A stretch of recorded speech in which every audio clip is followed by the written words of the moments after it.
This is our program for the week of January 13th, 2025.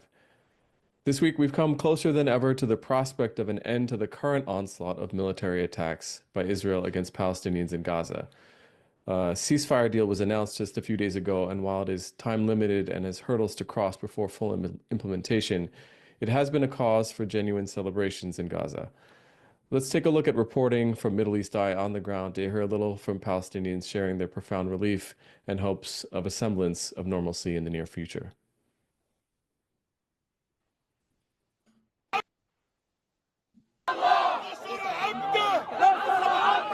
الاسم ولاء أبو جامع. يعني احكي لي ولاء، يعني شو ردة فعلك مع الإعلان عن وقف إطلاق النار وقديش كنت مبسوطة أنت؟ طبعا هي مشاعر فرح ممزوجة بالوجع، يعني بالفرح انه خلاص رح توقف الحرب، رح يوقف شلال الدم اللي مستمر من دعام وأكثر. مشاعر الوجع على من فقدنا، على أختي وعلى ابن أختي، على بيتنا اللي فقدناه اللي لسه ما فرحنا فيه كان جديد.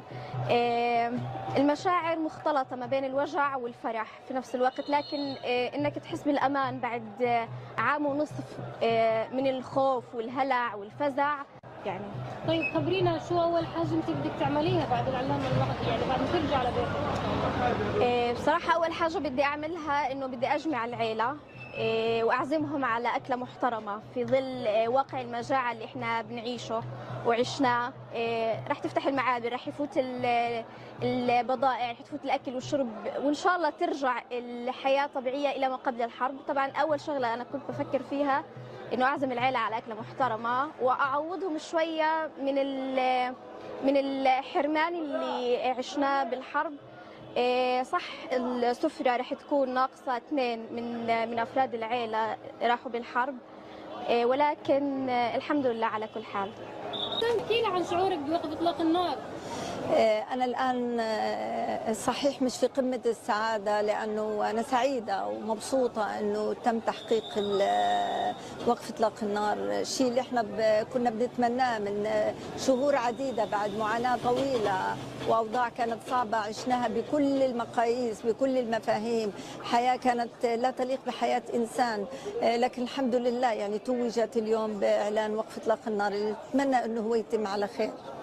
طيب خبرينا شو أول شيء بدك تعمليه بس ترجع إن شاء الله على بيتك؟ أول شيء بتمنى إني أشوف أولادي موجودين برا، وأنا زمان يعني تقريبا لي سنوات عدة ما شفتهمش، بس صدقوني الآن أنا بحس حالي نجيت من الموت، فمن حقي إنه أنا بعد ما نجيت من الموت يعني من حرب كانت شرسة وبشعة وقمة البشاعة وقمة الشراسة، إني أنا أحتضن أولادي. بتمنى إنه أنا أشوفهم في أقرب وقت ممكن وأرجع على بيتي وأحاول إنه أعيد الحياة اللي أنا يعني انقطعت تواصلي معها على مدار ما يقارب 14 شهر. الشعب الفلسطيني باقي إلى يوم القيامة ويريد حريته وأن يعيش بكرامة وأمن وأمان في هذه الدنيا حتى تدعم كل العالم بعد ذلك النعمة نأمن الشعب الفلسطيني. اللهم ارحم الشهداء، اللهم ارحم الشهداء، اللهم ارحم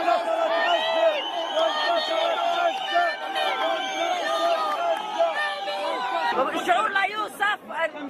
نشوف دارنا اذا حتى لو كم واحد مهدوده نحط خيمه ونقعد، مناش ننزح معي نموت في وطننا. انت من وين وش شعورك اليوم؟ تفضل يا حاج. من غزه من الشجاعيه، نزحنا بيجي 6-7 مرات ومعي والله سيقنا ولا ما قالوا في هدنه واعلنوا والحمد لله فرحنا اطمنا.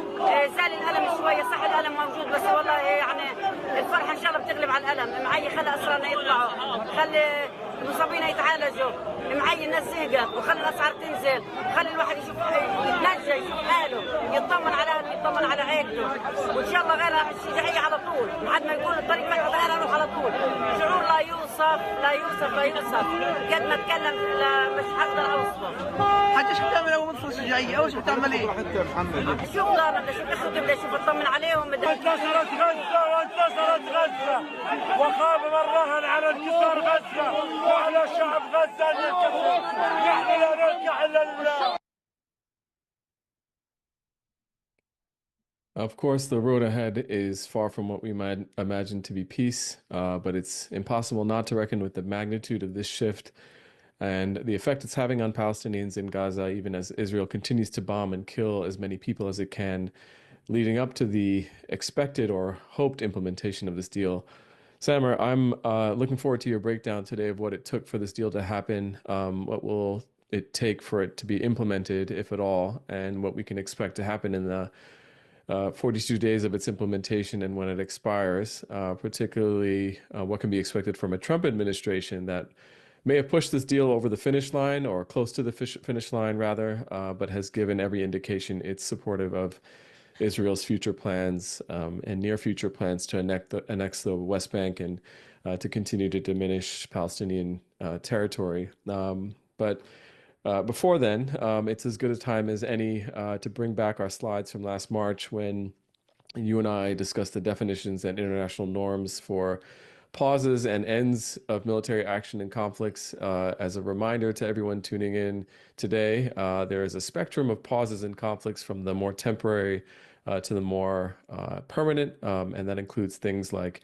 humanitarian pauses, which we saw all too infrequently over the last 15 months or so, cessation of hostilities that could include opening up space for greater political dialogue, and of course, as it's being pronounced in the mainstream news, a ceasefire, which is typically intended to be long-term and geographically comprehensive, which may open the door to a permanent political settlement in other circumstances. We also talked about the history of ceasefires in Gaza and the fact that essentially there really has been no permanent ceasefire of any sort since the start of occupation, and that stoppages have been fragile, and in so no small part due to Israel's tendency to violate agreements regularly and with impunity, as well as its tendency to use any attack by Palestinian forces, with October 7th perhaps being the prime example as a pretext for disproportionate aggression and expropriation of land and resources. And as Samer, as you get to discuss the parameters and context for this bill, these two questions are as relevant as ever for folks to consider as they try to read the terrain and understand news as it comes out of Gaza, and the respective parties negotiating its terms. And that is, who are these parties and what are their respective interests? It feels like it's been a long road to this and a long road ahead, but we're grateful to have you here to help us make sense of it. And with that, I'm going to give you the floor. Thanks, Thomas. It's great to be here as always. And, as always, it's hard to even know where to start. It's been such a heavy week. I'm sure I'm not alone with all the people on this call that have felt just an absolute mess of emotions over the past 48 hours. Like, I'm struggling to even tell you how I feel about all of this, this sort of weird mix of joy and dread and hope and fear. And I think that everybody is probably experiencing some combination of those things. So, I do want to hold a little bit of space for that and appreciate that, like, this is a complicated and difficult moment, and a lot is still unclear. But some things are clear, and I think there's a lot that we can do with what we already know, even if it is still quite limited. So I do want to spend most of the session today talking about the ceasefire, how we got here, and where it goes from here. And I'll save a little bit of time for some other small updates around the peripheries, but that is what I would like to focus on. If there's anything that folks feel like I'm skipping, please don't hesitate to use the questions.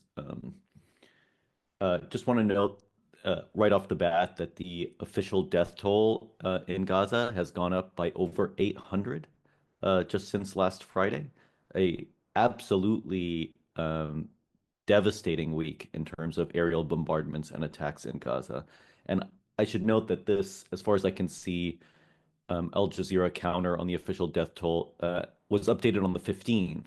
So that doesn't include this last 24 hours of indiscriminate bombings where at least 80 or 90 people were killed by the IDF just in the past day alone.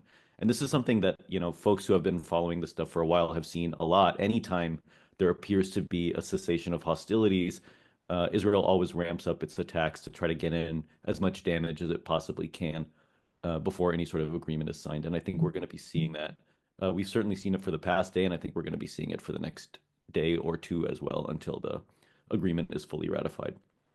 And we'll talk about where it's at right now. So obviously, the details of the ceasefire are sort of moving along. It was signed by the parties a couple of days ago, I believe. So not even, I mean, I guess yesterday in our time, but the negotiators all signed the ceasefire agreement. Hamas had agreed to it. The United States and the other mediators, Egypt and Qatar, had all put out statements about the status of the ceasefire being completed. And then I imagine folks saw yesterday, the sort of stalling tactic by the Israeli government and Netanyahu in particular, who even, when the ceasefire was originally announced on Wednesday, the Israeli government was saying there were still details to be decided. So it was clear that they were going to pull some sort of weird move to try to keep things from moving forward quickly. And that is, in fact, exactly what they did. It's not really clear why Netanyahu did this. This is a sort of like typical delaying tactic that he also did in all previous rounds of negotiations. Never this late in the game, obviously, but there's a few possibilities here. It's still not entirely clear what the issue was. Netanyahu said that that Hamas had been changing some details at the last minute, but totally failed to specify any details. So obviously, that doesn't feel like a really credible explanation for what he was doing. Rather, he was probably trying to, squeeze out either a few more concessions from the deal itself, or he was doing a sort of broader concession to his own far right flank, who have been saying very clearly that they don't want to sign a deal. And this may have just been a sort of nod to them to sort of delay it and sort of throw a wrench in the works just to, acknowledge their frustration or whatever that the war might be ending. Either way, the Security Cabinet has signed the deal. And so the full cabinet hasn't signed it yet, but that pretty much, I think, feels quite pro forma. So I think we can say with very high likelihood that the ceasefire, or rather, the set of agreements that we are broadly calling a ceasefire, and we'll get into some of that terminology in a moment, will be signed on Sunday, aka like a few hours before Trump's inauguration. So that does seem to be the case. So phase one of that ceasefire agreement is going to be implemented, it seems, barring some sort of really out of left field change. Whether it'll hold the whole time and whether it'll move into the other phases of the agreement, that's a little bit less clear. In terms of what we know about what's in the ceasefire agreement, I'd encourage folks to go back and watch some of the old PSAs from last May about the ceasefire that, Biden announced way back then, because this ceasefire is not just similar to that one. It is that ceasefire agreement. Like, it literally says in the document, like, this, it refers to the document from May and then makes a few amendments to that document. So there's like an additional document that just lays out the differences between the current ceasefire and the one in May. They're not very big, but they are important in ways that we'll get to in a bit. But just to give like a high level overview, it's the same three-phase ceasefire agreement that we've been talking about for a year now. The broad strokes of the three phases is, phase one is sort of vulnerable people being released, like the vulnerable Israeli hostages being released in exchange for Palestinian prisoners, and of course, like a cessation of hostilities. Phase two is the remaining political prisoners being held by Hamas being released in exchange for like a broader release and a full withdrawal of the Israeli military. And then phase three is sort of like, reconstruction, massive aid flows, and then the remaining bodies of whoever is left. That continues to be the structure. So that was the structure back in May. It's the structure now. The details of phases 2 and 3 are not in here because they haven't been negotiated yet. So the only thing that has been really agreed on is the specifics of phase 1 and the agreement that 16 days from now, they're going to start negotiating phase 2. So for folks who were here last week in the PSA, we talked about how a cessation of hostilities felt like it was within reach, but an actual ceasefire still felt pretty far away. Now I would say both things feel a little bit closer, but we are not at a real ceasefire yet, right? We're just now all parties have agreed to a path that could lead to a ceasefire. Phase one is not a ceasefire. It is a cessation of hostilities. The Israeli military is still going to be in Gaza. The checkpoints and stuff will still exist in a number of locations. And critically, like the violence could start up again at any moment, right? It's a very specific, time-bound, pretty short set of restrictions on how the IDF will be operating in Gaza. And so the core pieces of this agreement are there's a prisoner exchange, which is 33 of the remaining hostages in Gaza will be released. I think the names of those hostages have been released in exchange for this slide says 1,000 plus Palestinians. The number kept bouncing around. I should have updated this. It's actually, I think, around 1,600 is the final number that they landed on. And there's some fascinating calculus here that if you wanted to dig into the details, the link for this article, I think, this Middle East Eye article that has the full text of these amendments, goes into like exactly, they set up a ratio of how many Palestinian prisoners will be released for each Israeli. And there's like different types. So like men over whatever age get a certain number of released Palestinians.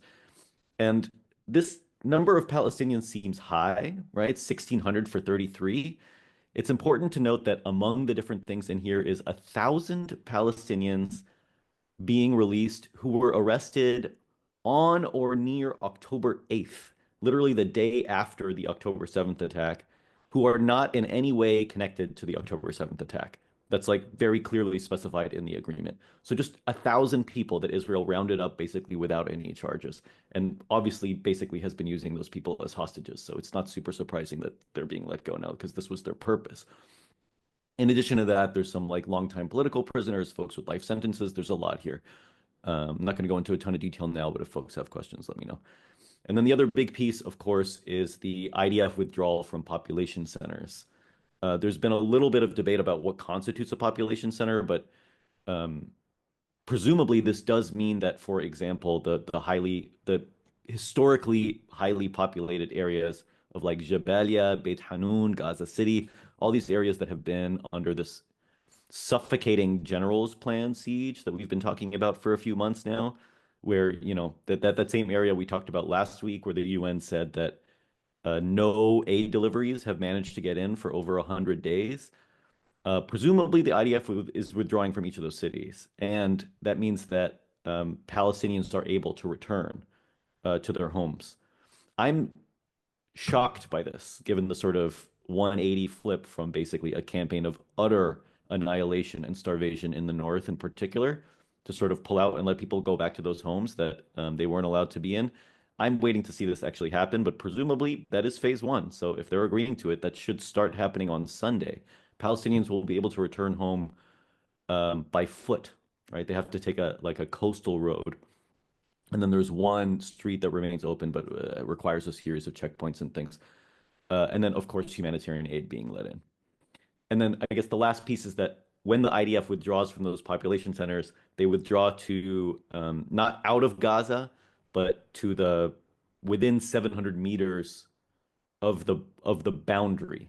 And one of the things that they changed in this agreement versus the one in May that I don't quite understand, but apparently was important, is that the original May agreement said that it would require a withdrawal based on the 1967 borders of Gaza. And now the agreement says the boundaries of Gaza. It just like doesn't specify.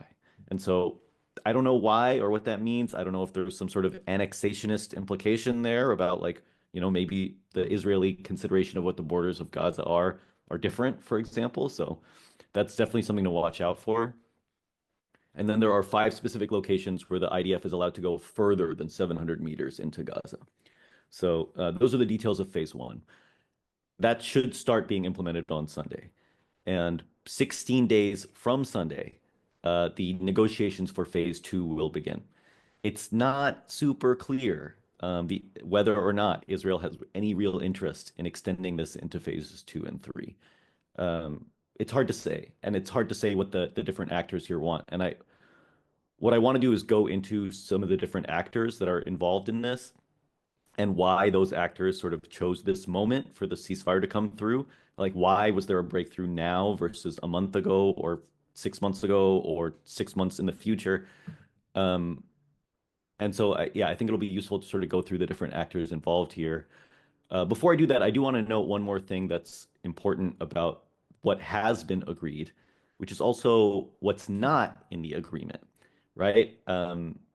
The the Israelis and Netanyahu in particular made a very clear, explicit demand back in May of last year that they would continue to have control over what they call the Netzarim corridor, which is that, they cut Gaza in half and have this sort of, killing zone in the middle of the territory. And they've withdrawn from that. Well, I mean, they will be withdrawing from that based on this agreement. That's a really huge concession. They will stay on the border between Gaza and Egypt through phase one, but they are supposed to leave from there from phase two. So again, unclear on that. But uh, so that huge concession from Israel, and the other big concession is this agreement says nothing about post-war governance, right? And if you remember the initial specific objective of, well, the stated objective of the Israeli military going into Gaza a few days after October 7th was to dismantle and remove Hamas from power. That was very specifically the thing that they had said. And now there's nothing about that, not a single thing. And it seems very clear that Hamas actually is going to retain some level of political control in Gaza based on the framework of this agreement. What that means for phase two and three isn't super clear, but it's hard to imagine a scenario in which Hamas doesn't retain some level of political, certainly will retain political power, unclear the level of governance capability that they maintain. So it's fascinating to me that Israel has made these rather large concessions pretty late in the game. And so why, right? Like why now? And I think one of the very common takes that we've been hearing in the past couple of days, of course, is Trump, right? That Donald Trump has come in and has demanded a ceasefire to happen before the inauguration, which is on Monday. And, I don't think it's a coincidence, right, that the signing of the ceasefire is happening literally hours before he himself takes the oath of office. So there's no question. I think that Trump and the presence of Trump and the looming Trump presidency played a critical role in the fact that this ceasefire was signed now. There's a couple of articles about how Trump's team sort of came in and strong-armed the process. This kind of intense, this description from Haaretz about how the new Middle East envoy from Trump, Steve Witkoff, basically said, like, came in on the Sabbath and was like, okay, I want to meet Netanyahu now. And they're like, well, you can't. It's the Sabbath. You have to meet him tomorrow. And he was like, no, I'm going to meet him now. And he did. And so a lovely, small act of anti-Semitism to sort of kick off the Trump team taking over the process. But uh, you know, I wouldn't put all my stock in just the idea that somehow like Trump came in with a big stick and like sort of forced everyone to do it. I'm sure that played a role, but I don't think that's the only thing here. And I certainly don't think that the Israelis are so easily cowed that they would just like be scared of Donald Trump, for example, right? Even though he has very publicly, threatened and attacked Netanyahu in the past few weeks. So that probably is some piece of this. I think the other consideration here, as it relates to Trump in particular, is what Trump offered the Israelis in return, right? Like that's just a thing we don't know yet, and we're not going to know for a little while. But what we do know is that Trump is very cozy with like extremist far-right Israeli settler movements. We know that he received, $100 million or more from Miriam Adelson, the wife of former billionaire Zionist Sheldon Adelson. And she was very clear that that money was contingent on Trump supporting West Bank annexation. So it's not inconceivable that, Trump loves a deal, right? He loves the idea of a deal. So it's not inconceivable that the push here was like, okay, hey, let go of Gaza, and you can have the whole West Bank. It's possible. I think we'll know a lot more about that in the coming days. It's also possible that the deal wasn't even as strict as that, right? It could be something along the lines of a shared recognition that this is not, in fact, going past phase one, right? So it could well be the case that Trump is saying, I need you to stop this while I'm being inaugurated, and then 40 days from now you can start up again, and that's fine. Um, I am skeptical of that interpretation just because I don't, Trump has now put his stamp on this process, right? Like his reputation is now tied to the ceasefire. And so I think it's in his interest to keep it maintained, right? Even beyond phase one.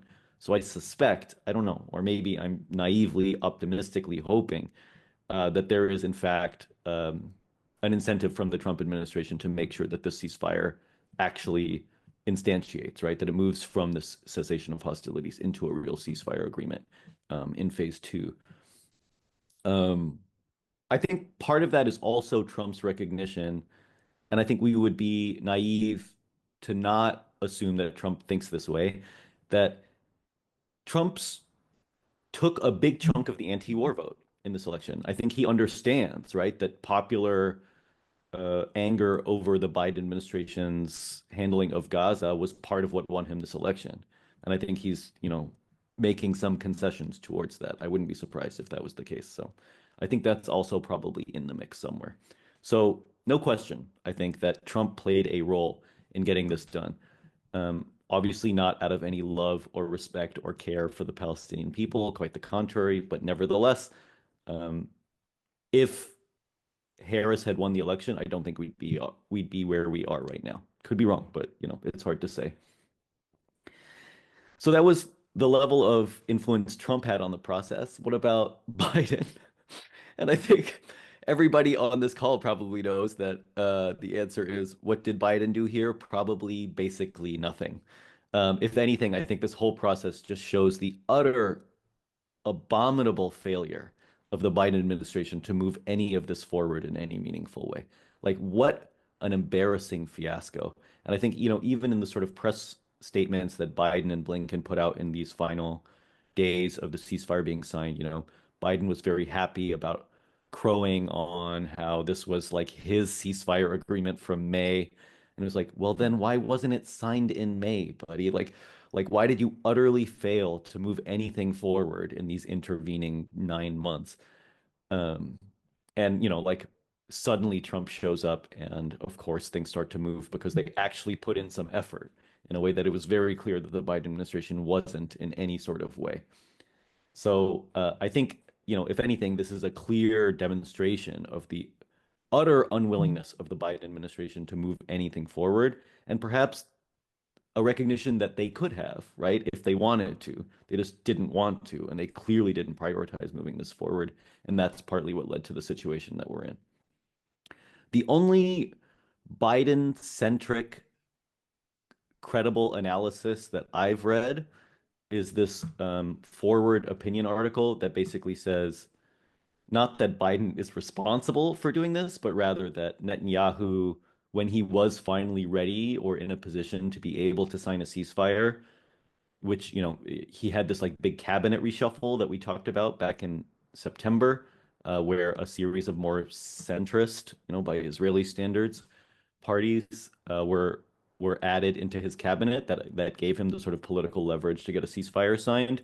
But since then, he'd just been waiting because he wanted to cause Biden to lose, right? Like he was holding out specifically so that it would cost Biden the election and he'd have Trump back in office. Very possible. There's certainly precedent for that with like the hostage deal in Iran as well. The Jimmy Carter, Ronald Reagan switchover. But who knows? Hard to say, but credible, certainly credible. And there's a lot, I think, there to be said about the Israeli cabinet makeup, and we'll come to that, I think. But just want to note on this last thing that this is our last PSA with Biden as president, so it's worth taking a moment to reflect on Biden exiting the stage, as just an utter embarrassment and failure, just in almost every conceivable way. That in these past whatever 16, 17, 18 months, Biden's two main outcomes are, opening the door for genocide in Gaza and opening the door for fascism in the United States. And like these are the legacies that I think he'll leave behind. And it's very poignant, I think, that in Anthony Blinken's final press conference, two very brave journalists basically called Blinken out on his complicity in that genocide. One of whom, Sam Husseini, was dragged out by Capitol Police while he yelled at Blinken about belonging in The Hague. It's a beautiful video. If you haven't seen it yet, I highly recommend you watch it. The other, I think, big factor that we need to consider as it relates to the dynamics that led to the ceasefire is, of course, the sort of continued resistance in Gaza, right? That the fighting forces, not just the Hamas's Al-Qassam brigades, but a number of other armed groups operating in and throughout the Gaza Strip remain unbroken, right? After a year and a half. And despite the sort of unimaginable death and destruction that Israel has wrought throughout Gaza, attacks on the Israelis continued, right? In fact, accelerated. This past week alone, I think, saw something like 15 Israeli soldiers killed in Gaza, and many of them in the north, where, as we've talked about many times, this sort of, incredibly brutal general's plan, the sort of whole cloth, unforgiving assault on every inch of the territory, where like no one who moves is safe from gunfire and drone attacks or whatever. Despite the total decimation of northern Gaza, the military resistance continues to operate throughout the area. And so I think Israel's strategy of holding out, of waiting until Hamas was so weakened and so unable to sort of continue that they could extract greater concessions, that clearly never materialized. It seems quite clear to me that, on the contrary, it seems that Hamas held on to its demands very firmly. Like there was very little movement, I think, on what they said from the very beginning, which was a series of requirements around full Israeli withdrawal and the opening of the corridors and the number of prisoners who needed to be released in return. So it's hard to imagine that this wasn't some aspect of the reasoning that things played out this way and resulted in agreement that frankly mirrors very closely to a lot of Hamas's demands. Although, of course, the fact that phase one isn't tied to phase two is itself, I would say, a pretty major concession on Hamas's part. So that may be, in fact, the ways in which that Hamas made some pretty big concessions given the sort of realities of the moment. So different pieces here. And worth noting also, frankly, that Tony Blinken in his little press conference sort of noted off the cuff that the assessment of the United States government is that Hamas has recruited as many soldiers as it has lost, right? So like they're not even sort of degraded in terms of their manpower or people power. Obviously seasoned fighters versus new recruits is a different thing, but yeah, I think like even the Israelis had to acknowledge that there was no military victory to be had in Gaza, just inconceivable for them. So I do think that played a pretty critical role here. On to the Israelis themselves. I think there are a few different angles from which I think we should understand what brought the Israelis to the negotiating table this time and actually got them to sign it. I think there's a somewhat compelling argument about the necessity of Israel signing the agreement in this moment, given the increasing number of officials who are, number of Israeli officials and the Israeli public who are recognizing what's happening in Gaza as war crimes. I want to be clear that it's still a very small minority. The overwhelming majority of the Israeli public continues to support the war, although I think they're very, very tired of it. They're not quite ready to admit that it's immoral. They just want it to end. But there is an extremely strong push, I would say, within Israeli domestic society for the war to end. And alongside that, you're seeing things like, for example, this past week, 200 soldiers signing a letter saying that they refuse to fight anymore until there was a ceasefire. And so that kind of pressure, I think, is building up and it's starting to become untenable between that and the economic costs and the global isolation and the collapse in tourism. Like at some point, Israel had to give. So I think all of those factors are also weighing in.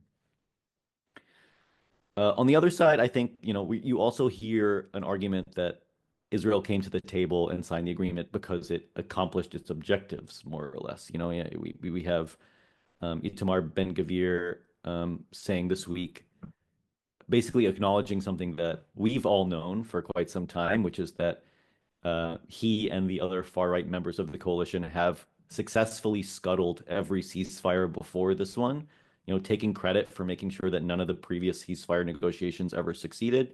So the idea that like, yeah, like we didn't have to do a ceasefire until we wanted to. And then this NPR interview with a friend of the show, Amos Hochstein, the bumbling Biden envoy to Lebanon. Basically, yeah, I would definitely recommend reading this article. It's a fascinating look at least what they think they've accomplished. And his assessment is that the reason for a ceasefire now is basically that,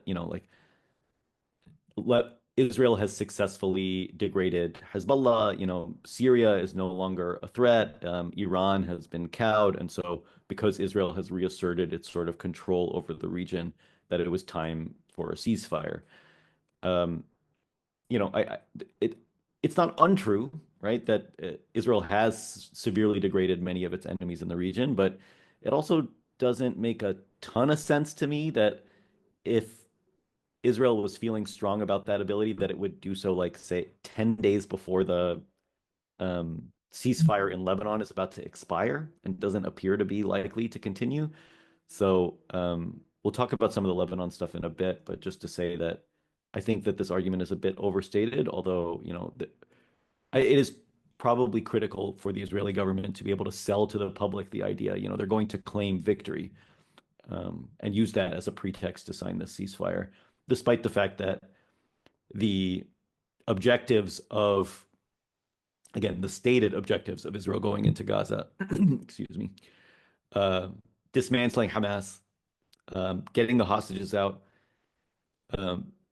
are like just were totally utter failures, right? Like they haven't actually accomplished anything that they attempted to do over a year of military engagement in Gaza. So I think it's hard to credibly claim victory, but they certainly will try. It's also worth noting, I think, that the Israeli government and the Netanyahu administration in particular is paying a price for signing the ceasefire, right? A number of ministers within his government coalition are threatening to resign. As of yesterday, Ben-Gvir said he would resign if the ceasefire was signed, and it looks like it's about to be signed. I haven't seen anything about him actually resigning yet. And there's enough, I think, centrist support within the Israeli cabinet to cover for them, even if they do end up resigning.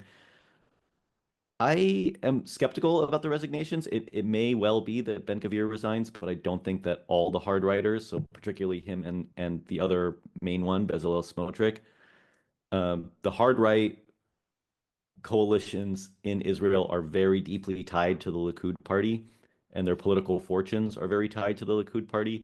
And based on like polling, they're not doing well outside of that coalition. In fact, their support is dropping. So it doesn't seem likely that they would try to collapse the government, for example. Like that's not a worthwhile strategy on their part, but it's hard to know for sure. We'll definitely know, I would say, by Sunday or Monday. And so in the context of all of that, I think, we need to reflect a little bit on what's next for Gaza. As we already discussed, we should be bracing ourselves for a pretty huge spasm of violence in the next 2 days before the agreement is signed. Things are going to continue to be really violent in the way that Israel always does before it signs anything like this. So expect some really horrific destruction.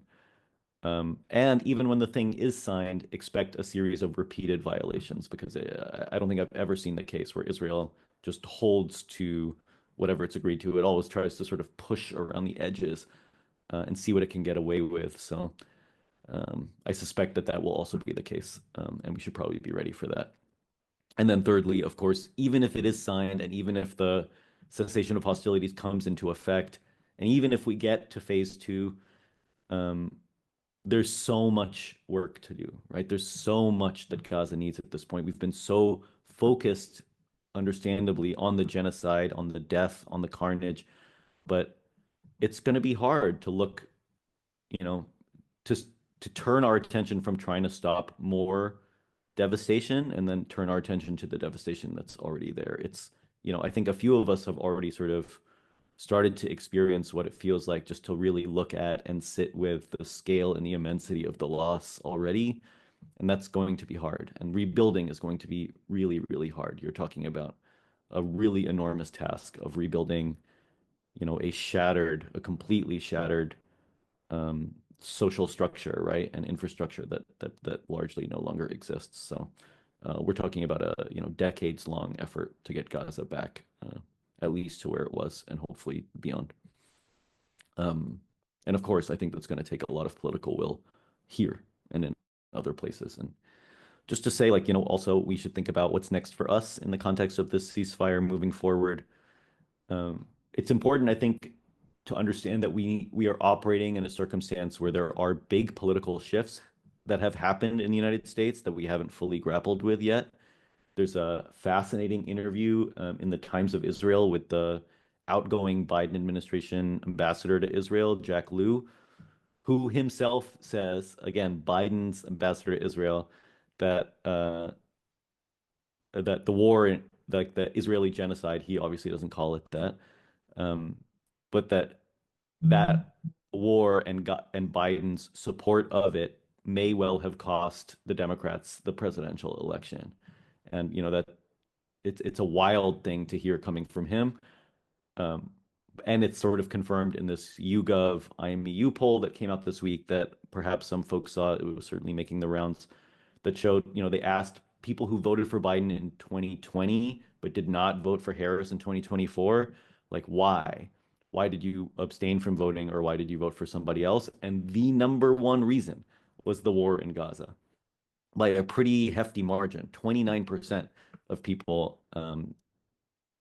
listed that as their primary reason, followed by 24% who said it was the economy. So I don't think it's certainly like our political system hasn't caught up with this shift. But, you know, I think we need to make sure that we're caught up with the shift, and that, you know, there is a massive sea change in public opinion and in the priority that people put on this. And it's important to sort of mobilize around that and create a sense of like strategic direction around that. And in that context, I think we also should be prepared for, now that Biden is out and with the possibility of an actual ceasefire, I think we're going to start to see some really meaningful narrative shifts. Like, the media is going to start treating this differently for a number of reasons, right? I think Trump in office changes things a little bit. I think access journalists will now presumably soon have to Gaza, right? Given that there has been basically no access for journalists, and the ones who were there were systematically targeted and assassinated. So access is going to open up a whole set of new stories. And yeah, with like the fighting phase done, I think the sort of perspective of analysis will also start to change. And you're seeing things like, you know, even just already this CBS News article, airstrikes made in America, right? And the fact that there seems to be no red line, like these aren't the sort of articles you have historically read in CBS, and you're going to start seeing more and more of that. Similarly, the Sky News investigation into the IDF using an ambulance to shoot an 80-year-old woman in the West Bank, no less. I also want to note that we'll see the narrative shift from like Zionists, right? And folks that also are going to try to distance themselves from the violence that they enabled. If any of you read some of the local news this past week about the ceasefire, you'll see like local like Zionist activists saying, oh, thank goodness, we've been hoping for a ceasefire for a year. And it's like, no, you've actually been actively working to stop one for the past year. But, nice of you to assume that everyone is just going to forget that and think that you were like on the side of peace. So making sure that we hold those people accountable, and that we don't forget, and like we need to be mindful of the ways that everyone is going to claim to be against this war when the scope of the atrocities really start to come to light. So we should not let people get away with that. And in the context of that, I think we're seeing a massive shift in U.S. legitimacy on the global stage, right? Where even the National Counterterrorism Center director is saying that anti-American sentiment is the highest it's been in decades, and it's specifically because of what's happening in Gaza. And this ProPublica article about like how the State Department is complicit in the horrors of Gaza, I think is also a really worthwhile read, and just a good reminder, I think, of the importance of making sure that that accountability continues to sort of be front and center, right? That we are making sure that complicity with genocide and all of the sort of attendant dangers that comes with that is a central part of the sort of narrative part of our strategy, right? That as we push for an arms embargo, as we push for the isolation of Israel, a big part of that is like atoning for the complicity that we have had over this past year and a half. And I think this is the moment to really start to hit the accelerator on that. And a big part of that, of course, is also BDS.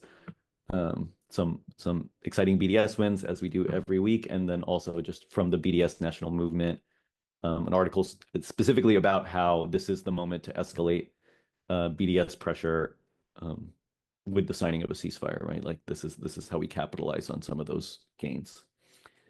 Some stuff on the TikTok ban and how it relates to Palestine, but also the TikTok ban didn't really go through, and we're short on time, so you should read that when you have time. And I wanted to just touch really quickly on some Syria and Lebanon updates, just to say it appears that Lebanon has picked a new prime minister. There's some funkiness here going on where it seems, it's not, again, nothing is super clear, but it seems that the new president that we talked about last week, Joseph Aoun, who was voted in with the acceptance of basically all major political parties, it sounds like, or at least Hezbollah is claiming, that they supported his presidency because he had assured them that he would pick a prime minister that was sort of at least, somewhat aligned with the like Islamic resistance movement. They wanted the caretaker prime minister Nijab Mikati to stay. Instead, they picked this guy Nawaf Salam, who is also the president of the ICJ, and not the person that Hezbollah or ML or any of the major Shia parties, interestingly, in Lebanon were okay with, but everyone else seemed to be keen on. And then there's sort of like follow-on implications of this, where of course, he leaves the ICJ, which is still considering, the Israel genocide case, and because he was the president, the presidency now moves to the current vice president of the ICJ, which is the justice from Uganda, who, if folks remember, is the one person, literally the only person on the entire ICJ panel that voted against all of the ICJ orders around not only the genocide stuff in Gaza, but also the illegality of the occupation of the West Bank and some of the other things that have happened at the ICJ this past year. That doesn't mean that, like she's still outnumbered 10-1 or 11-1, but it does give her procedural capabilities that are probably going to throw a bit of a wrench in the work at the ICJ. So it's hard not to see the hand of the US behind this pick. Also, like generally, it takes a really long time for the president to pick a prime minister, and this happened like in one day, which means it feels very pre-planned. Also, of course, the ceasefire in Lebanon ends in 10 days, I think so. There's a big push by France and some other countries to get Israel to actually withdraw its troops from southern Lebanon, which at the moment it's continuing to say it might not do. So we'll probably have more updates on that next week. And then in Syria, big summits on Syria's future, somewhat related to the plans that we talked about last week in terms of potential sectarian divisions of Syria. And this article from the International Crisis Group, I think, lays out some of the big pivot points for Syria right now that I think is worth a read if you're interested. And so just to sum up, The temporary cessation of hostilities is here. We are at this long-awaited point, that we haven't been at for over a year. Whether it'll turn into a ceasefire, sorry, that should say whether it'll turn into a ceasefire remains to be seen. We'll know a lot more in 3 weeks, right? Because in just over 2 weeks, negotiations will start, and we'll have a sense of how seriously the Israelis are taking those negotiations. There's no question, I think, that Hamas wants phase 2 and phase 3. So we just need to figure out whether Israel is serious about it and whether Trump and the US administration more broadly is willing to expend the political capital to push Israel to actually stay in this agreement for his own self-image, for whatever selfish reasons, and or to further some broader annexation plans. And the implications of how this deal is getting made are very wide-ranging, and there's a lot that we don't know yet. We don't know what the long-term implications of this will be, particularly if there were some backroom dealings that we won't be privy to until they start to materialize.